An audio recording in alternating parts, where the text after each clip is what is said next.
Hello, everyone. We just watched an absolute shit show. Mm. Yeah, I pretty much agree with that. All right. I'm Drew Nicholas for Smark City and the Smark I'm City not podcast. He's not. He's Jane the ignorant slut. exactly. And I own it. I live it. It's my life. I do what I want. I'm I, Alex, by the I way. would, well, yeah, Alex is his real name, or is it his real name? It is. Well, I don't Hmm. know. Depends on how technical you want to be. So, Anyway, fuck so this show. WWE Monday Night Raw happened tonight, and I would have rather poked my eye out raw with a cactus, a fork, with pretty much anything that is sharp and painful. I entertained myself by using our Twitter DMs for Smark City by just coming up with like the most racist wrestling caricatures ever. Um, what I say? I said we need an Let's Arab not wrestler. let's We not. need an Arab wrestler with a power bomb as a finisher, something like that, stuff like that. Entertain myself instead of whatever this show is supposed to be. Yeah. Oh my So god. there was look, okay, let me be completely honest here. We never plan on being negative, but No, we like to be positive. We like to be happy. This wasn't happy. we have nothing to work with here. I I got a tweet from Drew earlier in the day because I live in Memphis, and he was like, "Dude, you really need to go to this show. Like the Cruiserweight's going to be there." And I was like, "I got stuff to do, man, and I know they're going to be there, but like." I don't know. I don't feel good enough about the show to go, and I'm glad I stayed home and saved my money because oh And my god, I'm glad as well that you stayed home and saved your money. the and it really just the only thing I can really talk about is the cruiserweight division because that was the only thing I was invested in going into tonight because I saw the cruiserweight classic and I loved the cruiserweight classic and I was hoping they could keep some of the magic going, and just the deadness of Raw just permeated the whole segment and just like it just shows you how different like I always say like I don't like to judge people and I don't like to make claims about Triple H or Vince because people say this is how Vince is or this is how Triple H is. Triple H was in charge of the Cruiserweight Classic and it was a labor of love and it was this cherished thing that just felt so intensely passionate. Everyone cared and everyone wanted this to be special and it was. And then you go on Raw and it's just dead. It's just a barren wasteland of dead trees and broken dreams and uh, Or dare we say a Baron Corbin wasteland? you're not Mr. Zint. I'd leave the stupid puns to him. If you can just follow us on Twitter at the Smark City if you want to see his stupid puns. What was the one he said tonight that I told him to get out? I'll find it. Yeah, you gotta find it. Yeah, you keep talking. I'll find it. So yeah, so like I said, we don't plan on being negative, but guys, we just have nothing to work with. Uh, the only highlight of the show was the debut of the cruiserweights, and even that didn't go as well as expected. How do you mess that up? You are WWE. That's how you I, mess it up. I mean, they put them at the worst time of the show to have that. They like it was just a complete failure on every level except for the match itself because then the guys actually showed why they're awesome. Shout out to Cedric Alexander, Rich Swann in particular because those two just tore it down. Yeah, definitely. Like if you want this to be something people are going to be excited for, lead off the show with it. Lead off the show with the fucking what's supposed to be the wrestling meat and potatoes of the show. Like that's what the cruiserweights are supposed to be. That's what the cruiserweight classic was supposed to be, and it was. So why don't you just say like first? I know you got your stupid little fucking Roman Reigns story, but man, Rusev screwed me, man. I don't give a shit, Roman. You can wait. Like cruiserweights first, because we're presenting this as something you should care about. and then you have Roman lead off the second hour or something. But like, you want excitement, and that was my big issue about buying tickets. When I went to NXT Memphis, I went because I was excited. I wanted to see my favorite wrestlers wrestle. I wanted to see them perform what they do. And I feel like people who go to Raw because they want to see their favorites perform. And then you get shit like the fucking 10-man tag because we got to do something. Like, why is it so lifeless? Why is it lacking any passion or intensity? And I feel like the wrestlers are passionate. They just are given shit and told to make salad with it. That's become a very popular phrase that I've heard when it comes to Raw lately, making chicken salad out of chicken shit. I hear so many people say that one particular phrase because and it's probably the best phrase that you could say at this point. Kevin Owens kills it all night in that cage match. How the fuck does how does that ending help anyone? Fucking Roman Reigns or fucking Kevin Owens is in there telling Rusev to Machka something. That's brilliant. That was he's in there talking trash to Roman. That's brilliant. But the ending of the cage match made no sense. The ending of having Rollins jump in the ring and then we're gone. Well, that I come to expect. That type of an ending I come to expect in WWE because it's just that they just can't end a show with something impressive anymore. It's just okay. Good night. This was the show. Boop, cut to black. Do you feel like they're actually trying to make people watch more of SmackDown because SmackDown's not competing with football as much? Like, could that actually be a marketing strategy they're doing? So they're making intentionally Raw not that good, so SmackDown's getting more views, and they'll be like, "Oh, see USA, we got to put our best stuff on SmackDown," and then they'll just switch the 3-hour show to SmackDown eventually. Oh no, please. So it feels like. I mean, just saying. I don't know. I feel like a lot of it was Balor got hurt, and they had plans, and then they had no one to replace him, and then they had to nowhere for the cruiserweights, and now the cruiserweights are here. They mismanaged that, and just. Fuck the show, man. Fuck everything. Fuck all of it. It was bad. And I hate being negative, but like, come on, man. Like, I expect you to at least be able to do some stuff well. What you tell me if there was anything good tonight. The cruiserweight match. The cruiserweight match was great. I think some of the wrestling tonight was good. But like, tell me one segment that made you think, oh, this is intriguing. Exactly. My God. I mean, let's talk about how they started this show. They started this show. I don't even remember. I think I blocked it because it was so bad from my head. I don't remember. They started this show with Roman Reigns coming out and Roman Reigns' music. And coincidentally, they ended this show with Roman Reigns winning and Roman Reigns' music. Isn't that interesting? But there's always Roman Reigns lately in the new era of Monday Night Raw. That's how you put over the brand and the new era. I mean, well, that was the thing was when they had Balor immediately come up and the show was starting with Balor's presentation and Balor beating Reigns, and then it was showing up with well, that was the funny thing was that you had that moment and then everybody was like, oh my God, it's finally going to be different. And then the progressive weeks were Reigns having the main event match. And then Balor gets hurt. And now Rollins' face kind of... I feel like they're trying in some aspects, so I can at least respect it. But come on, man. Like, the presentation of the Cruiserweight division was terrible. And the fact that you didn't have Triple H do it makes no sense to me.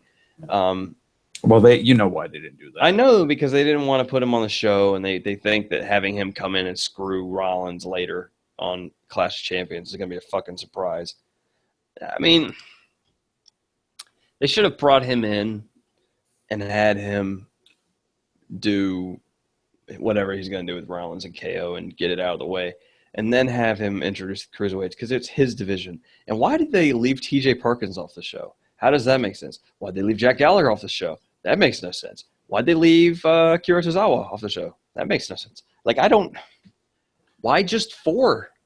Why wasn't there a whole hour of cruiserweights? The thing is that you had Mick Foley out there, right? And my God, Mick Foley cut probably the worst promo that he's cut since he came back.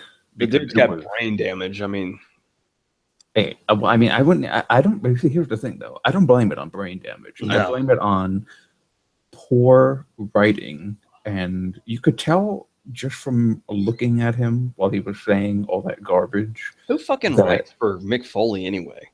Like, the only good thing that I remember from the show was Mick Foley and Jericho having their promo behind the scenes. That was good. That was good. Absolutely. I enjoyed the Jericho's List thing. That was great. And then it got ruined by everybody.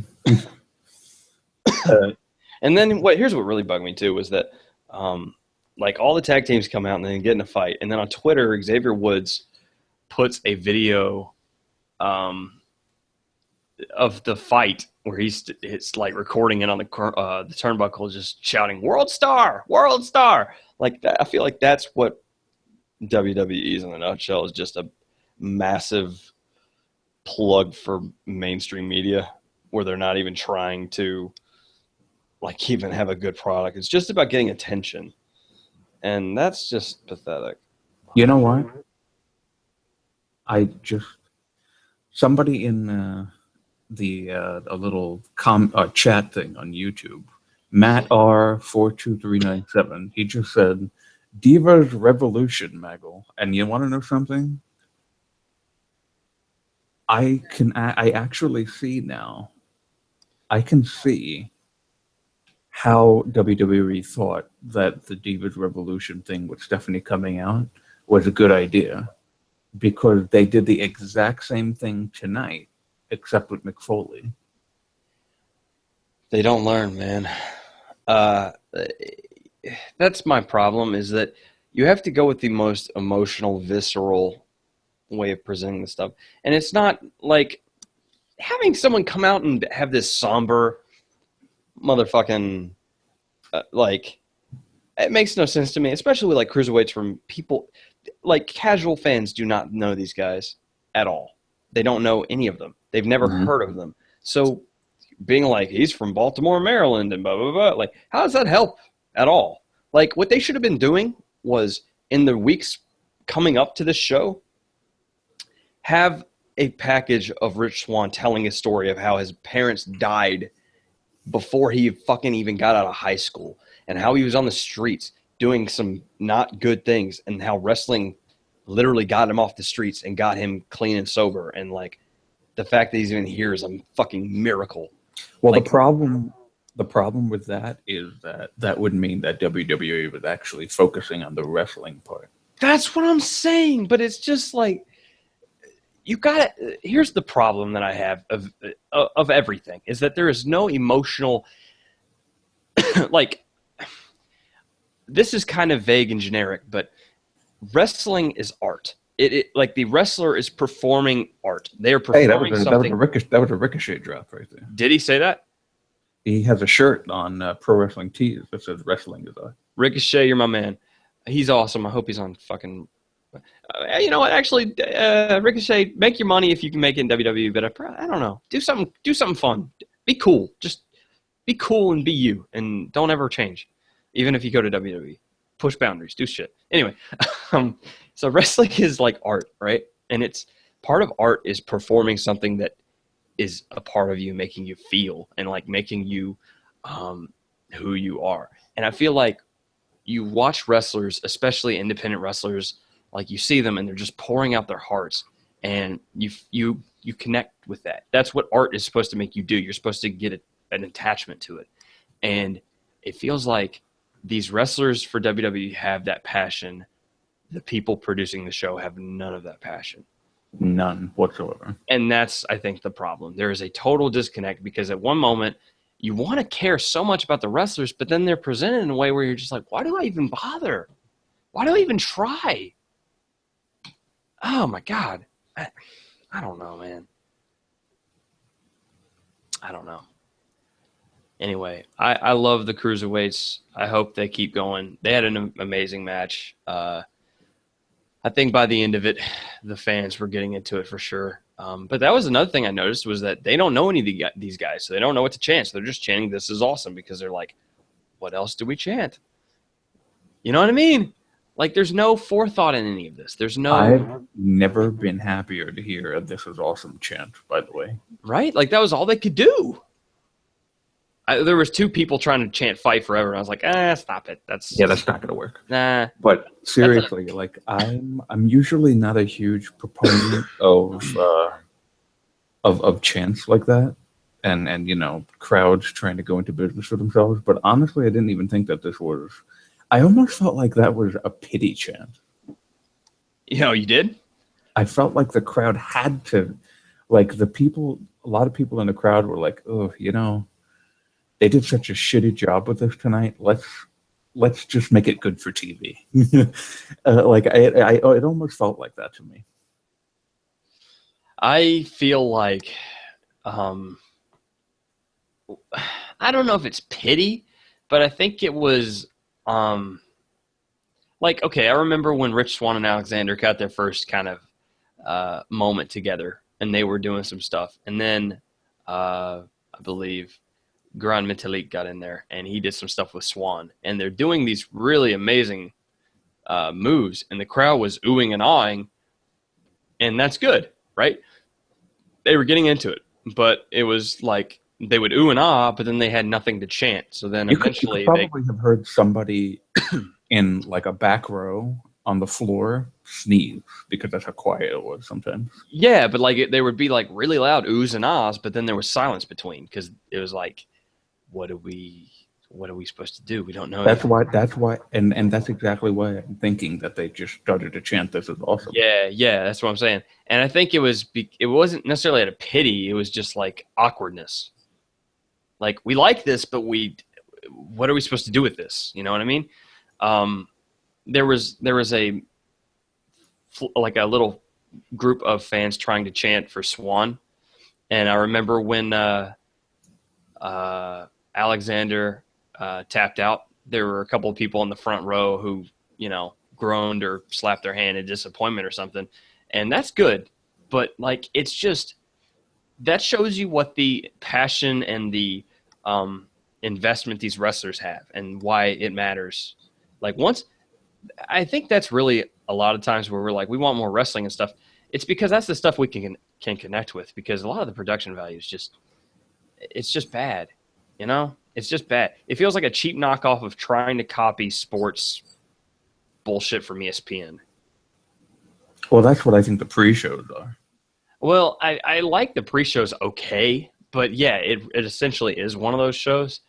But like even just you listen to commentary and it's just it bugs. By the way, this is a Memphis thing, so just like gonna let y'all know on this. Byron Saxton, fuck your face. It's DJ Steffens, not DJ Stevens. Get it fucking right. Oh, I was about basketball seriously in Memphis. Do not fuck it up. I was about to say, Idiot. what is?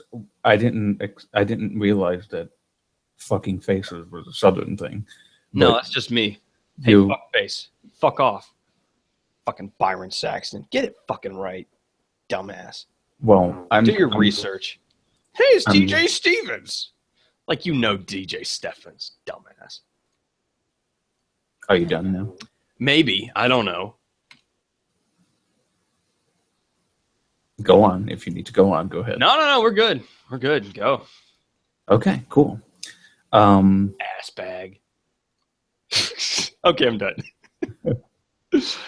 So God, I hate him. I hate him so much. Like, you guys complain about, David Otunga. Fuck Byron Saxton. No. David Otunga is really the worst. I'm sorry. Suck a pole, Byron.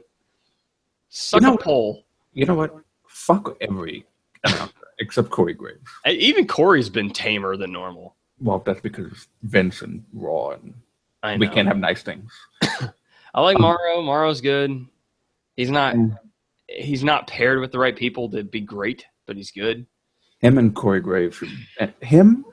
If I have to have a 3-man booth, okay, because WWE loves doing 3-man booths. I would have not be a three. I think that's their way of being unique or quote unquote edgy, like fucking commentators in anything or 2-man booths. Oh, we're gonna do 3. How fucking awesome are we? Well, my dream Dumbasses. team, Dumbass. is Morrow, Brian, and Corey. That would be phenomenal. That'd be fantastic. I would like it just to be Morrow and Corey. And you let Well, Morrow. I only said that because WWE has to have 3 people, so that would be my 3 people. Yeah, I would like it to just be Morrow and Corey. Me too. What I would do if I had to if I could do commentary, or if I could make the commentary boost, I would have Morrow and Corey on Raw, and then I would have like Daniel Bryan as the SmackDown GM also do commentary, and he would pull in like wrestlers from the show to commentate with him for certain parts of the show. It would feel more indie and underground, and like we don't have the production value as Raw has. We don't have the budget, so we're doing this hands-on. What do you think about that?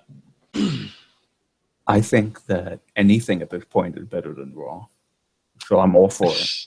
I mean, SmackDown's already better than Raw, so then why bother? But Exactly. yeah. I don't know. I think it'd be really cool if you had Daniel Bryan doing commentary, and he invites Apollo Crews down for 20, 30 minutes of the show. They go to break. He comes back. He's got Becky Lynch with him. Later on the show, he's got Eva Marie. That'd be fun. Yeah, whatever. So let's focus on really what the main thing was on this show, which was Seth Rollins and alignments. What are those? He went to fucking Stephanie, and I don't know, man. I guess we're supposed to cheer for him because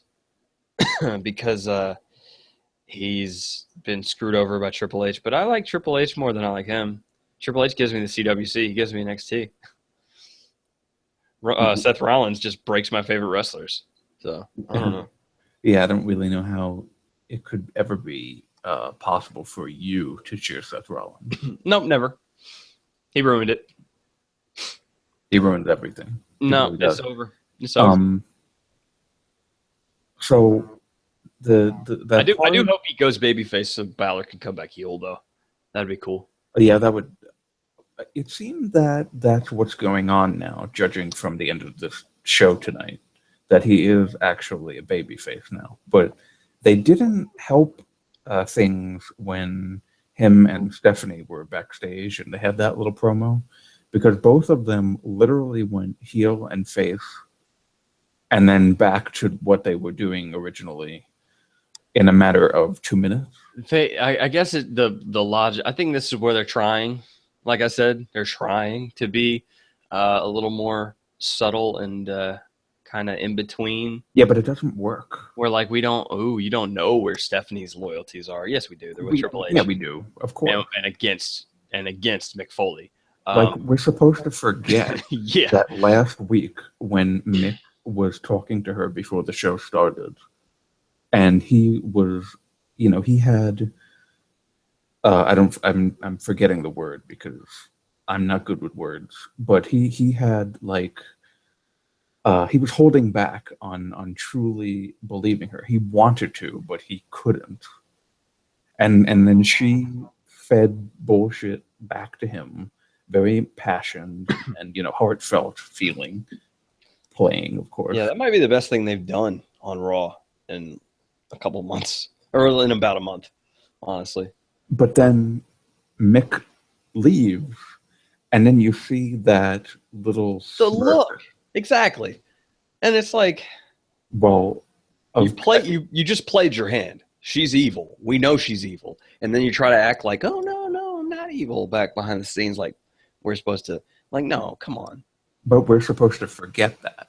That's what, or Vince thinks that we're all so stupid that we just forgot it anyway. I don't think he even thinks of these things. I think he's just not good at foresight. He doesn't understand these types of things I just don't think because he's he doesn't watch movies and he doesn't watch shows and he doesn't consume stories. He's just always been in charge of one.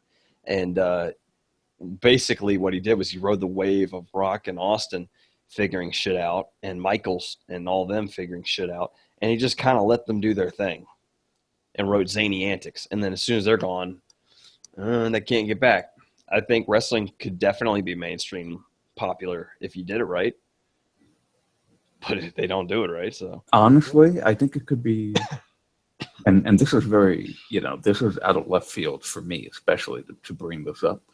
And considering we're on a Raw review, but we talk about anything here at this point. Why would we talk about the show and depress ourselves? Yeah, exactly.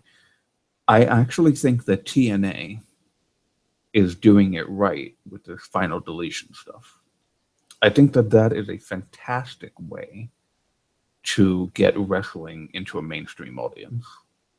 Because, this is why, because they take, just take the first final deletion, for example.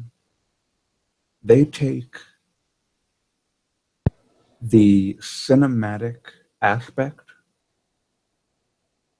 and put it into wrestling in a way that makes it look like you're watching a movie in a movie theater. Yeah, well, Lucha Underground kind of did that first, and then TNA found their version of it.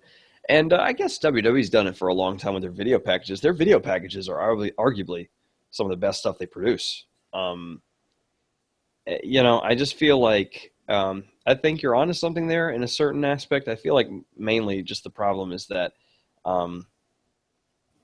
they're just not good storytellers, and they don't understand, or they are just not passionate, or just for some reason or another, it just is burnt out same tired story arcs that are repeated and repeated ad nauseum.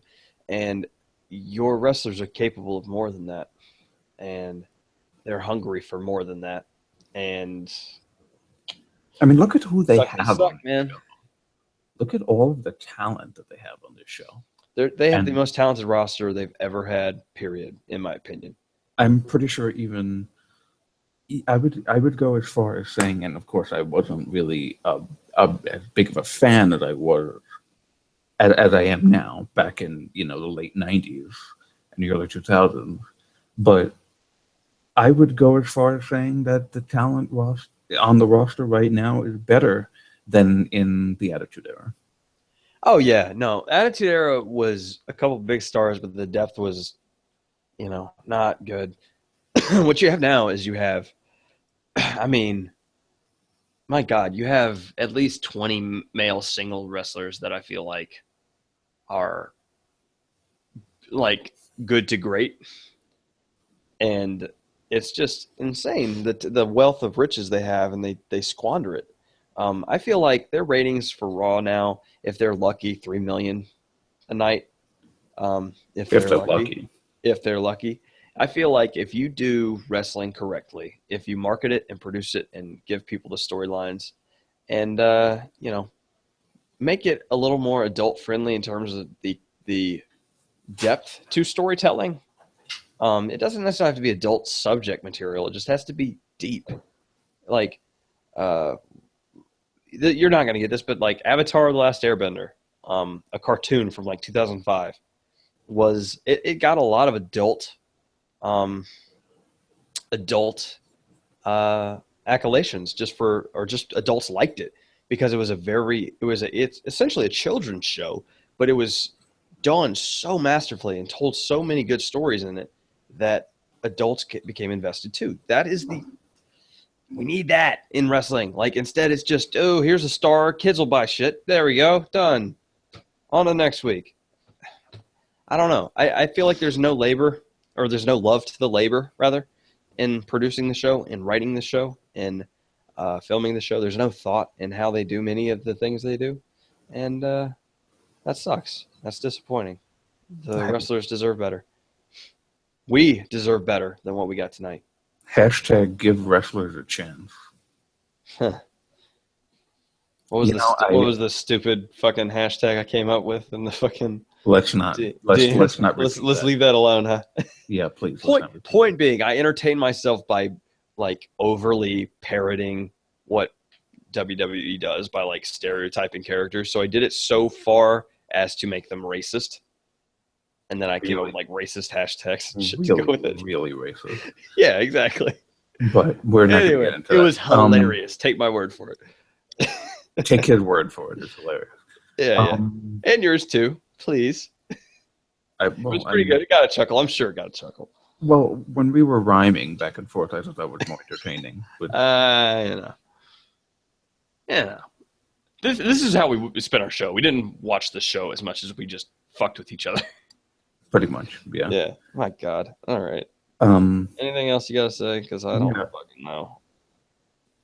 Well, I mean, you just talked for like 20 fucking minutes. So yeah, I did. Can I talk for 20 fucking minutes? Of course. Thank you. One Mississippi. What are you thinking about? I wanted to ask you, what do you think about what they did with the horsewomen on the show this evening? What even did they do? They had a tag match. I thought the match could have been better, but I liked what the outcome was. I liked that Bayley took the pin and Sasha was kind of just like, what the fuck, man? Like, you cost me a match. I like that because it kind of leads to Sasha becoming more of her NXT persona, which is by far superior to what she's been on the main roster, because she can be a little more edgy, which is what makes Sasha special, in my opinion, is her ability to bring some more visceral emotions out. And so that's good. I didn't exactly like Bayley losing to a kick. I didn't exactly like how Dana's just a bitch who follows Charlotte around. Oh, her wooing makes me want to vomit. Her what? When she woos, I want to vomit. Oh yeah, like Sasha. I mean, Charlotte's a really good heel, but I just don't like how they've portrayed Dana as so awful. And what the worst part about this whole thing is that from the promo before the match, Dana. Okay, so Mick Foley takes the idea that it's supposed to be a triple threat match between Charlotte, Sasha, and Bayley at the pay-per-view on Sunday. By the way, there's a pay-per-view on Sunday. Oh, that's wonderful. Jesus Christ. I do have something to say. I'll let you go first, but I did remember something, so this will be a good lead-in afterwards. The fact that when Dana was the smartest person in that segment. She actually said what should have happened. Sasha and Bayley should have faced each other to see who would face Charlotte on Sunday. Mm-hmm. And somehow Mick incorporated that as saying there needed to be a triple threat at Sunday. No, we'll just make it a triple threat. And it's because he's unfairly punishing Charlotte. And that's where, like, I guess all the heels are starting to gang up on Mick, being like, "You're doing bad," but like he's actually like he's holding a grudge against Seth. But that's not what a babyface does. I know. That's the point. And the fact is that he's flawed. And, well, that's the thing. This is where it's yes, he's a. We need to get rid of like the babyface stereotype and the heel stereotype. He's a good guy, but he's flawed, which is essentially every character in every story ever. But there's a problem with that, though. You can't just do that after 40, and I'm saying 40, but it's more than that. 40 years of a babyface being this and a heel being that. No, sure you can. You have to. I mean, I guess. But I see it with everyone, though. That's the thing. They make, and they didn't even do anything with Titus and Darren Young on the show tonight, thank God. Yeah. I think what they need to do, worse. I think this will make you feel better. I think what they need to do. Done yet. Okay. God, I'm going to fucking mute you. I swear to God. Shut the fuck up. When in the case of Darren and Titus, they have switched alignments without it even making sense. If you're going to do well, my point is, if you're going to do it, it has to make sense. That's what that's what I was getting at. Is I feel like what they do is they have moments of where they're trying to have a layered story and character, and then there are other times where they just fuck continuity and fuck everything up. And I feel like what you got to do is you've got to, and it's one of those moments where, like, as a viewer, which one are they fucking up? Which one are they doing on purpose? I think they need to call attention when they do something on purpose. They need to have Corey Graves on commentary saying, look, no, Mick Foley's a fucking awful person. He's fucking over all of our wrestlers, and I guess Byron, where he goes, no, he's trying his best. It's a hard job. Leave him alone. And like that, like then it's actually part of the story. But like when they just fuck up continuity or they just do stupid shit, like I don't know. There are clearly moments where they're trying for it intentionally and moments where they aren't. And again, I think it just falls back to tell stories better. Tell stories better more consistently. Be good. God damn it. You know what I mean? Like, just be good. Stop sucking. Well, no, everything. we have tomorrow night for the actual good show. Yeah, they better be good. Oh my god, if they're bad, I'm gonna be so sad. Well, they got Cena versus Ambrose, so it can't be bad because that's like a quarter of the show that's immediately automatically going to be good. So and who we're facing too? There's two other. I don't remember. Those two. Someone in Miz. Oh yeah, Ziggler and Miz are fighting again for the IC title. Yeah, it could be hit or miss, but it'll probably be good. I'm sure. I will welcome it now compared to this show. And Miz has signed a new contract and agreed to terms and all that shit, so hopefully they kind of can move on a little bit from where they've been in the story with all that stuff.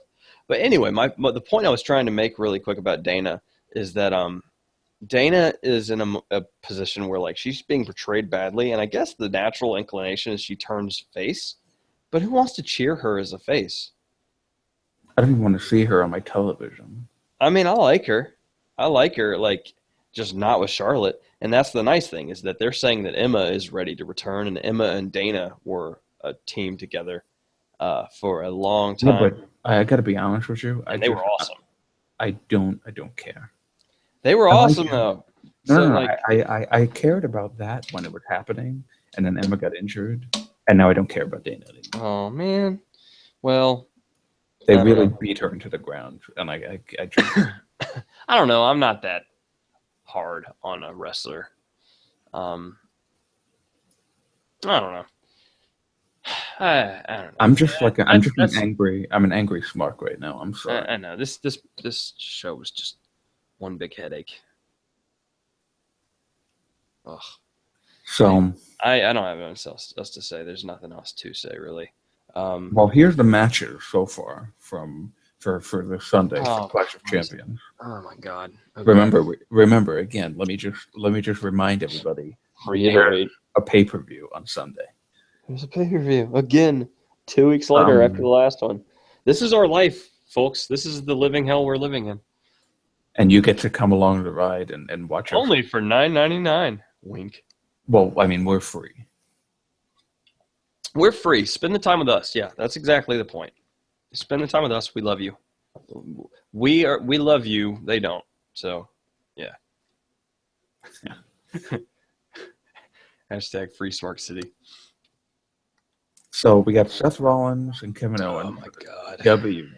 And I have to say, what's the bet on Rollins? I cannot stand that the literal full name of things has to be said every single time. The WWE this, the WWE that, WWE. They can't just call it the Universal Championship. WWE. I know. Oh my God! Shut the fuck up. We get it. You got a brand. Fuck. So we have Seth Rollins versus Kevin Owens for the WWE Universal Championship. Don't do that every title, please. Don't. I can't promise. Please. So, since we say we're going to do prediction things and then we never do it, let's just do it now. Why not? Okay. Let's do predictions. Kevin Owens wins. Me, possibly gets injured. I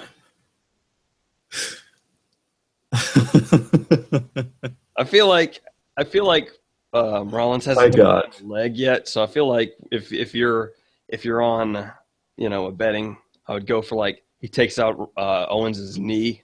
I think that's a safe bet. Knee watch. My God, if Kevin Owens gets injured this Sunday, I'm never going to watch this show again. We'll just stick to SmackDown. Oh my goodness.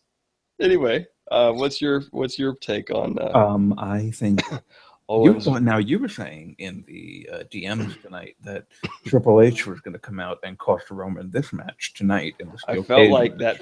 I felt like that's how it was going, and then they didn't do it. So you're just like, oh, they're gonna wait till Clash of Champions. Okay, No, they just did it with Rusev instead. yeah, they're just gonna wait for Clash of Champions to Yeah, fuck. so I predict that we will see Triple H this Sunday, and it will be involving this match, and probably no, it's probably going to happen. God damn it, God damn it. Why? And you know I'm what? not tuning in. I'm not watching Sunday. But you know what? Ugh. I am not bothered by Triple H like millions of other people are bothered by No, I'm Triple not H. either. I'm not either. It's just And and you know what? If Kevin Owens leaves still as champion and not injured, it's a win-win. That second one though, or that first one. I think he said not injured first. Anyway, point being, Kevin Owens is winning. I think Probably we're both clear on that. help. Probably with help, and by help we mean, you know what it would. This is probably what it would be. If they wanted to be cool and like actually do something fun, this is what you do. You have Triple H come out like he's about to interfere. Stephanie runs him off and demands he leaves. And like you're like, oh shit, Stephanie's actually good. And then she kicks Rollins in the nuts.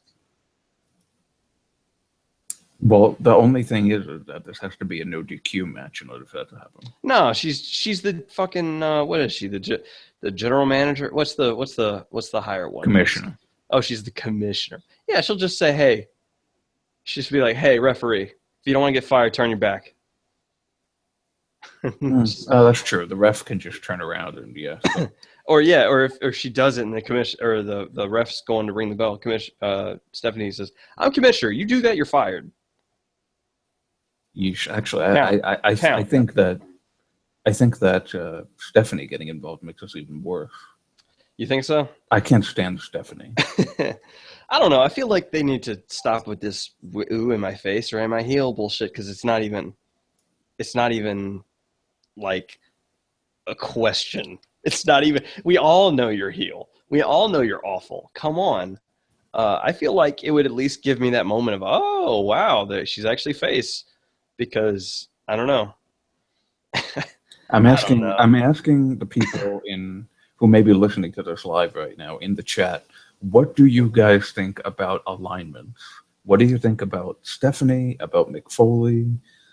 What is it that, why do we have to go through this over and over and over again and it never makes sense? What would you do about it? That's my point at the end of the day, is I feel like if Triple H does it, then we still have the Stephanie question and we still have the Mick question. If Stephanie does it, Stephanie's clearly on one side and Mick's devastated and we're actually moving somewhere. And honestly, I have to tell you, this whole night, I really thought that by the end of this night, Mick Foley was not going to be the GM anymore. Oh, really? It sounded like the way that, especially the opening promo, where they were going really hard on him, like not being in WWE for a while, and then getting the fucking Holy Foley nonsense. And you know what? That's another thing too. Holy Foley is not a good show. I've never watched it. I wouldn't know. I watched like 2 episodes, and the fucking clown douchebag is in it, and I'm not watching him. So I'm not watching Holy Foley, and Holy Foley is a terrible show. So anyway, having said that, oh my goodness, Stephanie is probably going to kick him in the balls now. That's what I'm hoping. Seth, just get it over with, and like a Band-Aid. Officiate the heel turn. Finally, let's just get it over with. Like I'm sick of the like they think it's nuanced or I don't know what they think, but it's not fun. So like, let's move the story along here, okay? Like, I'm sick of the where's Triple H and what's Stephanie up to and what's Mick up to. Like, it's just not that intriguing. Like, I'm not cool with. I just don't like that everything has to be GM oriented on these shows all the time. Like, it's always about the power struggle, or it's always about people in command. That was another thing that was dumb tonight. Did you think about it? How many times they were like, "Oh, we're in competition with SmackDown. Our very lives are at stake." Bullshit. You're Raw. You've been here for 20 years. You're fine. Ugh, I hate this show. I'm going to skip to this is not in the lineup how it's written here, but I'm going to skip to the cruiserweight match because there's something that I need to mention. Okay. So we have Brian Kendrick versus, well, I'm sorry, the Brian Kendrick versus TJ Perkins for the WWE Raw Cruiserweight Championship. Article Lives Matter. And the reason why I'm bringing it up now is because I don't know what you just said, and I don't care. I said article lives. I don't care. So WWE just tweeted at WWE on Twitter. They tweeted themselves. They tweeted exclusive. Oh, no.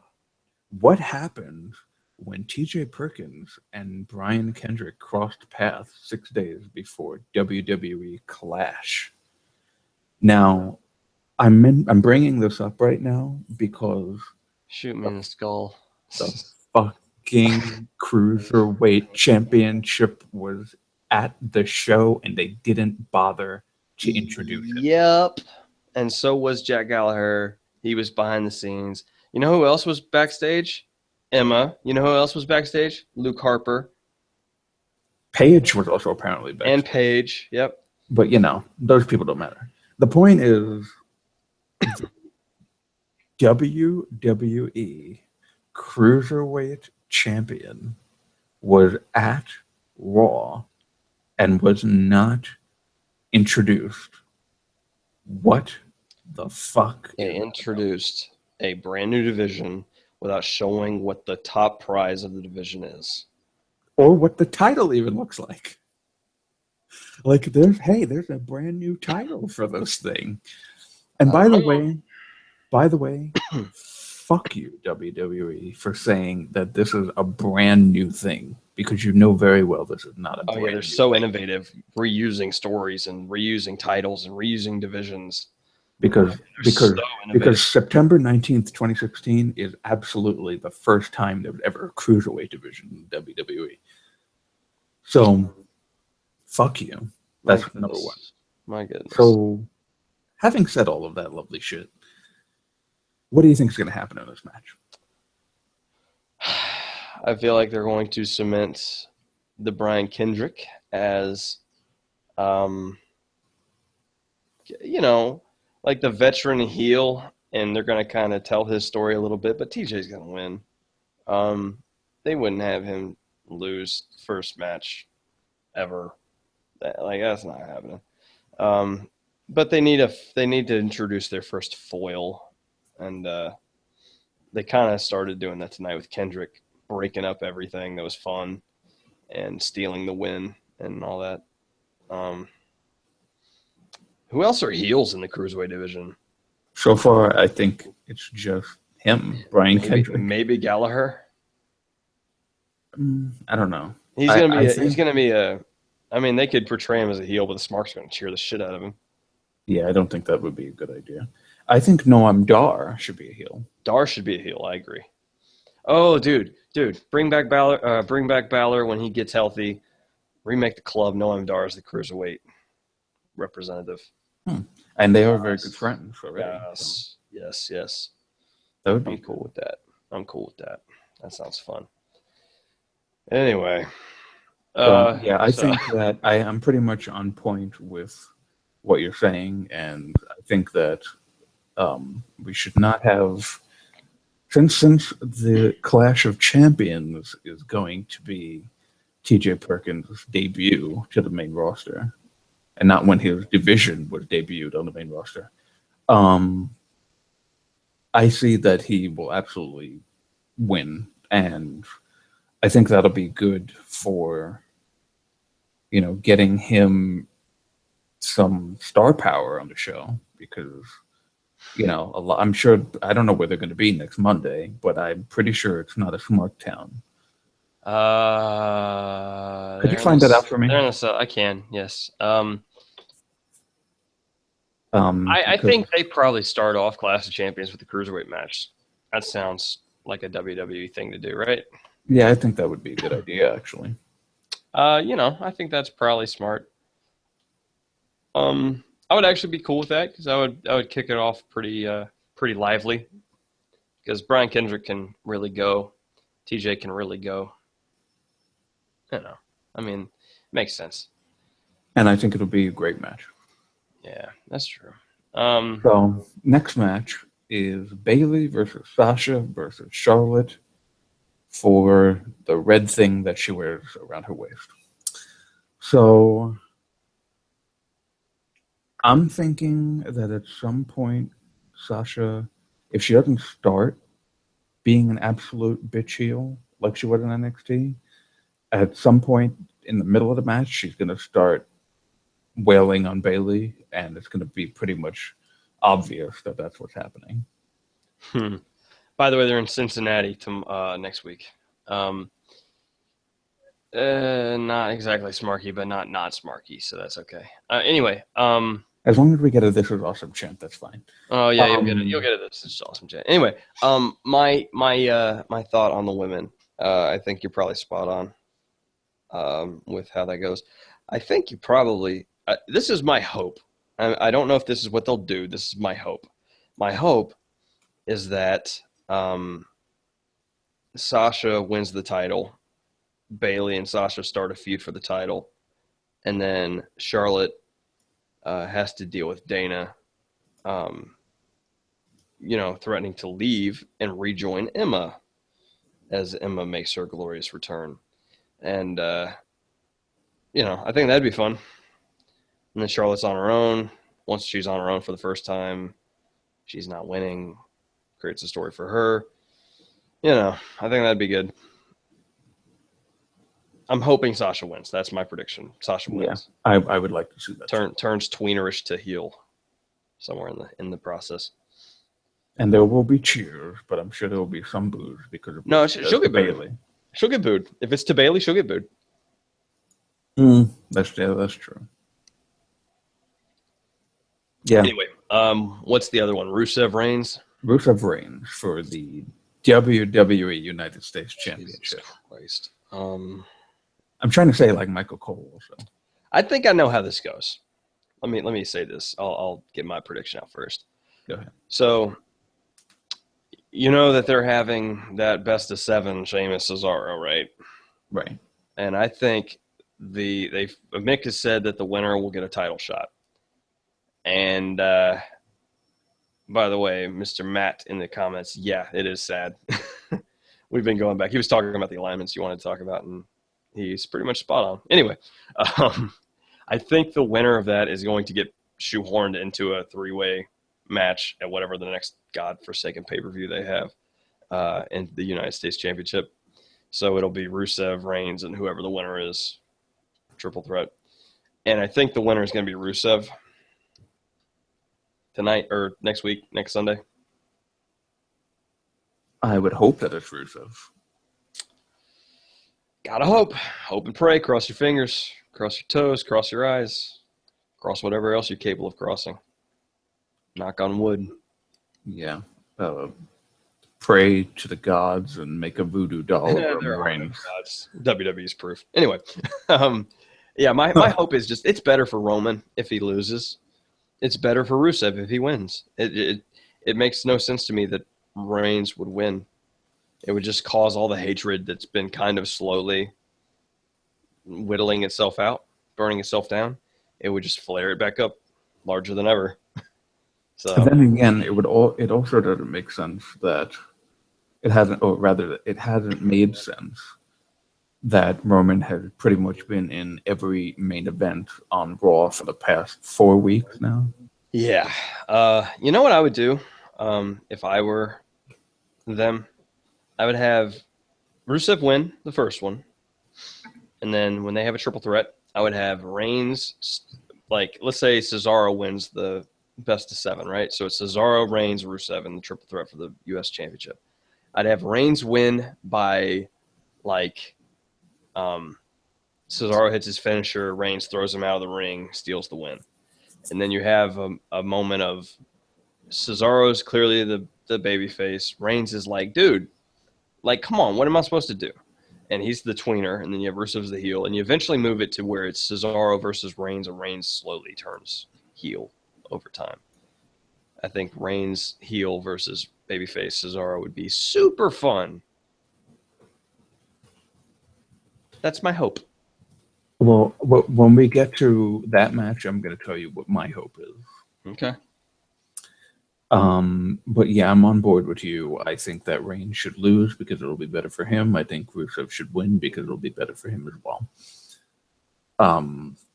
We don't need Roman to have a title right now. We don't need to, have him getting booed even more. Yeah. It was pretty bad in Memphis tonight. Yeah. I knew it was going to be a lot of Memphis. I know the people of Memphis. I know how they work.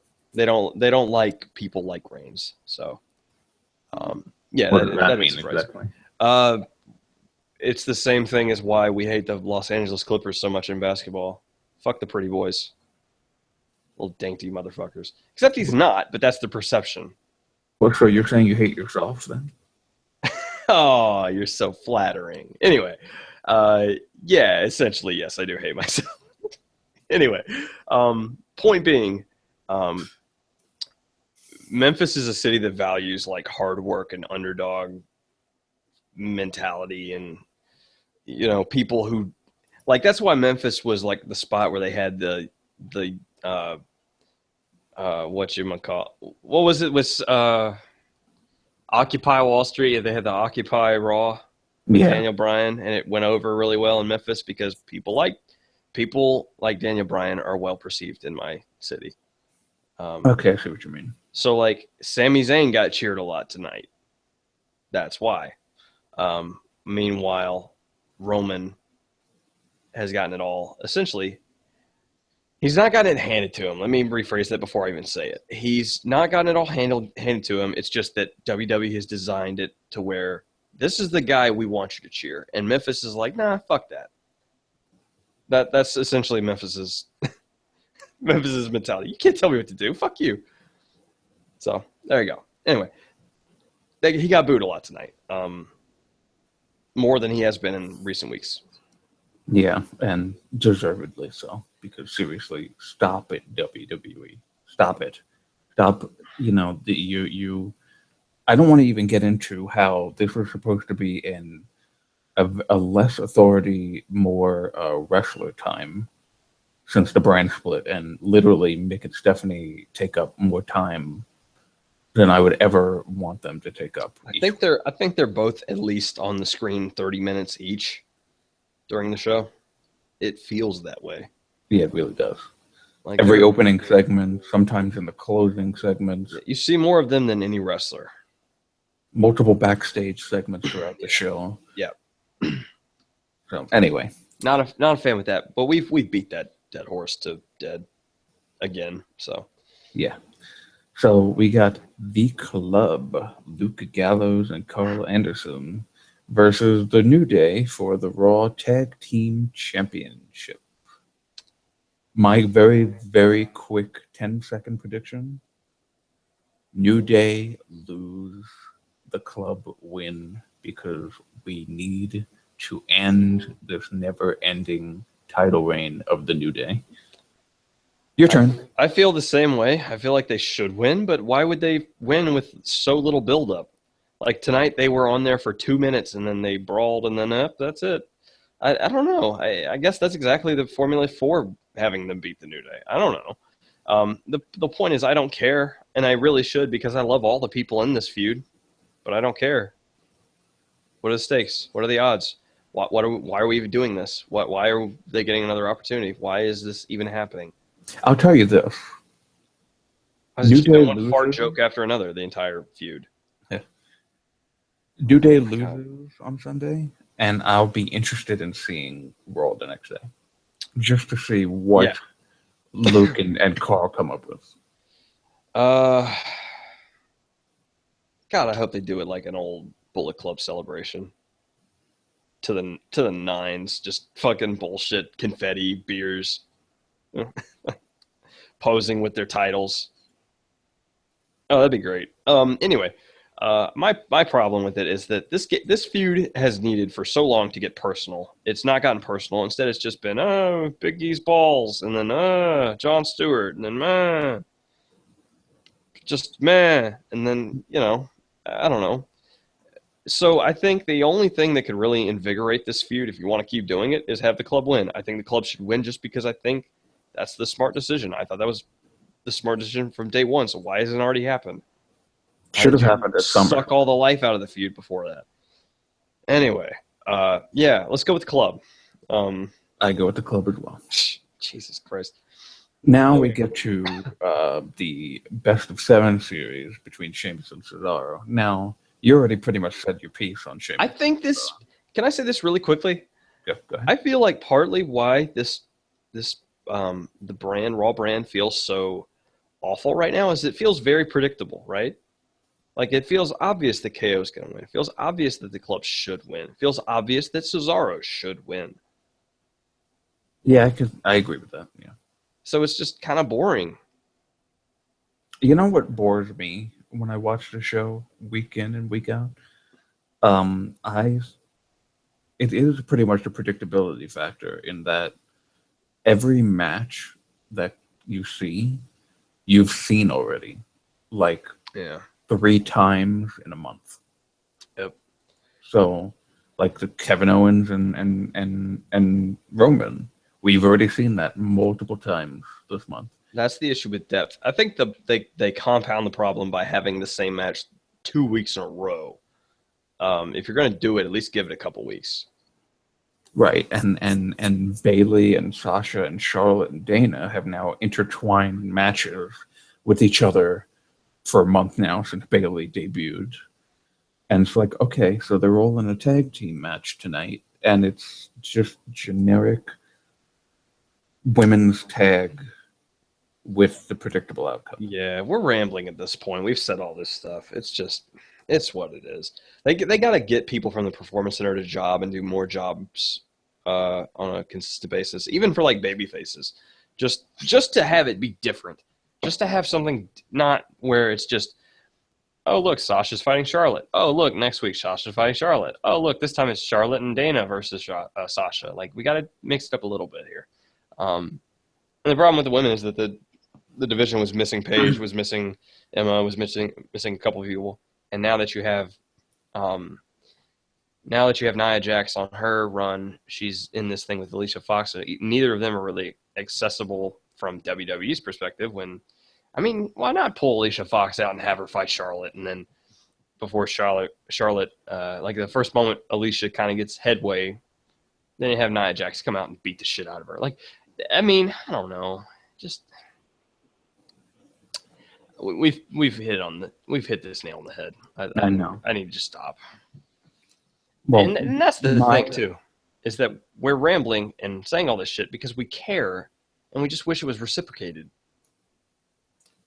Boy, it would imagine having.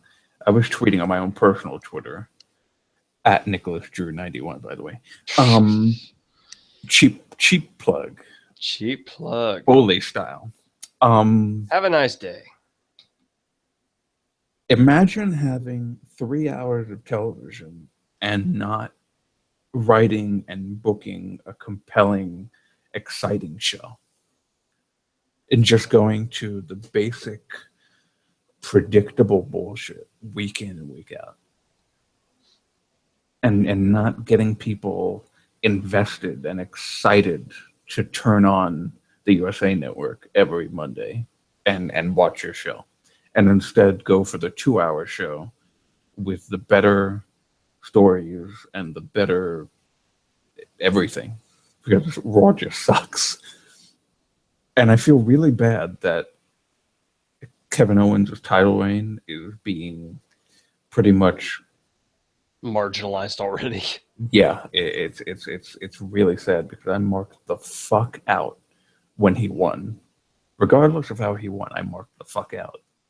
It's on the internet. It's on YouTube. Go back and watch it. It's a recycled storyline. It is the recycled idea that, um, control authority figure backs a certain character, corporate champion Rock, Austin. It's the same stuff. And it's more about Triple H than it is about Kevin Owens. And that's not a bad thing because I don't necessarily hate Triple H. It's just because I said it earlier in this podcast, I love Triple H. He's done some great things and provided me with great content. But it makes it needs to be more about Kevin Owens on an equal level. And it's not.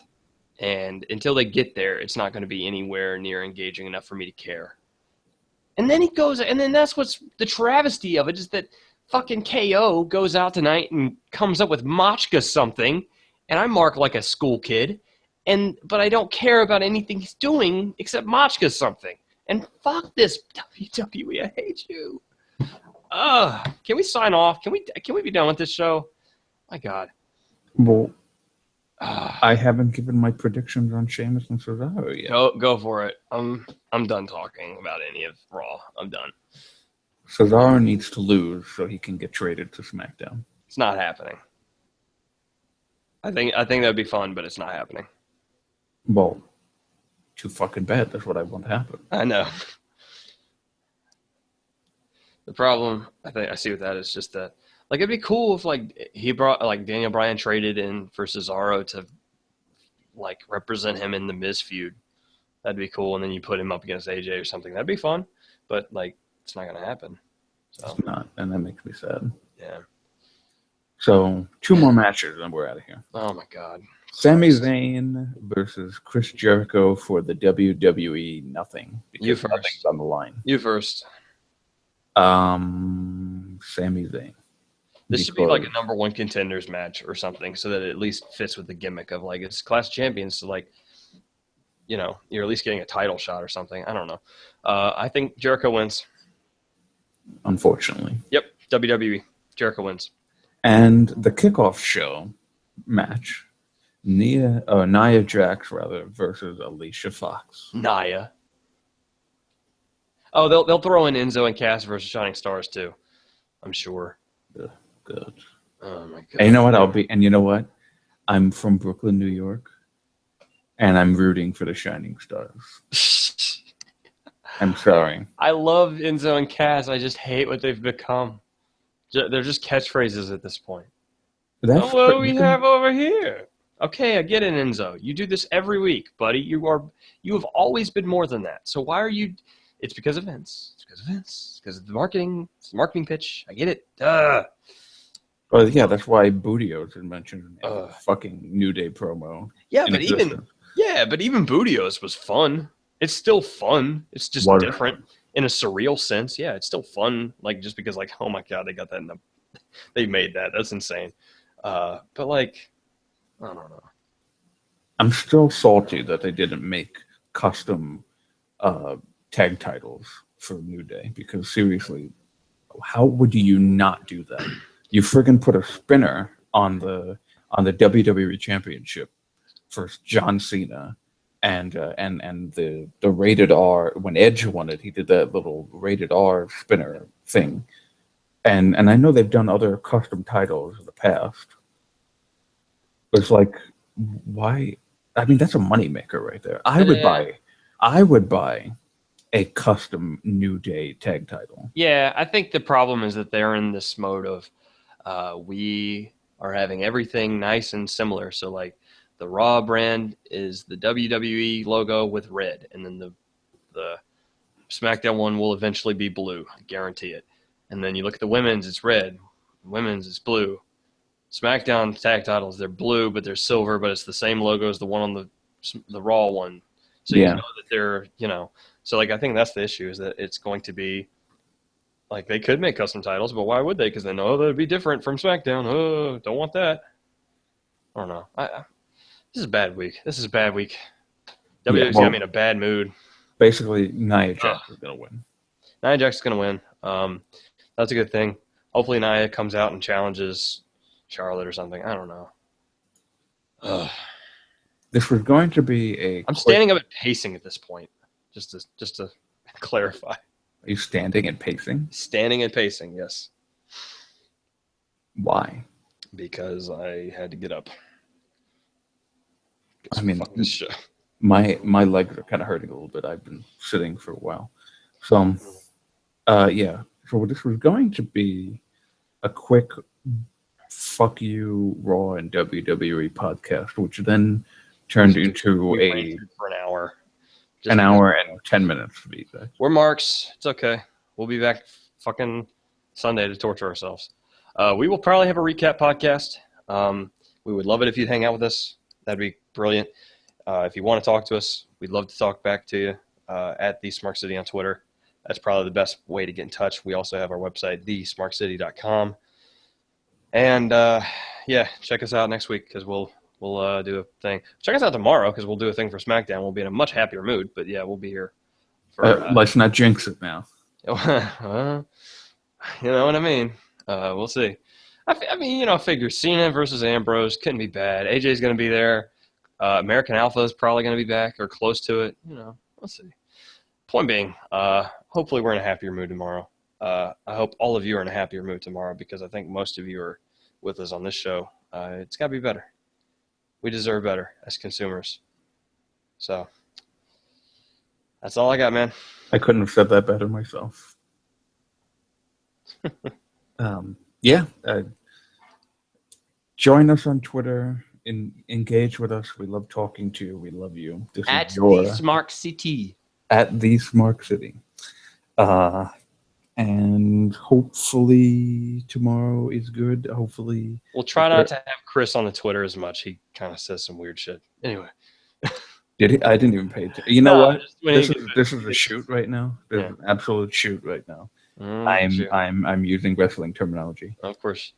I did not pay attention to the Twitter account at all tonight. Nope, I didn't either. I think. How do you know that he said? No, it's just his reputation. Oh, that's true. He'll bring up shit and you'll be like, truth butter. What the fuck is truth butter? Yeah, we do not condone truth butter, by the way. We're very sorry if you've ever been tagged in a tweet that says truth butter. Yep. It's a problem we all must endure. Anyway, I think that's it for me. I'm going to go to bed and probably have better dreams than this show provided me. Yep. What about you, man? I am going to study for my psychology test tomorrow. Christ. Psychology. Ugh. Because I was going to do that during the show, and then I got caught up in being angry about the show, and I didn't study. So now I have to study, and it's 12:40 in the morning. So that's going to be fun. Yep. Well, shout out again to Matt for hanging out with us, man. Thanks for the comments and stuff. We totally agree that I think I totally agree with the Triple H character is stale. It's just what WWE is, man. It's just. Well, that's the thing. It's Triple H. No character development, no actual stakes to change. Triple H is playing up the what his image is in WWE main roster versus what the Smarks think of him on the internet. That's pretty much what it is at this point. I think what he kind of does is he just, he does all these cool things and then people kind of complain about how his presence is on the show and he just kind of shrugs and goes, hey, man, what do you know? Maybe it changes when I get control of the company. Probably will, because he's a wrestler. Vince never was a wrestler, so I don't know. I'm done. I'm done. Yeah, we got sucked back into it again. God Jesus Christ, we just can't get out of the muck of avarice here. No, and I have my finger right on the stop broadcast button too, but I haven't hit it yet. Well, then let's get out of here. Smark City, we're out. Bye. Bye.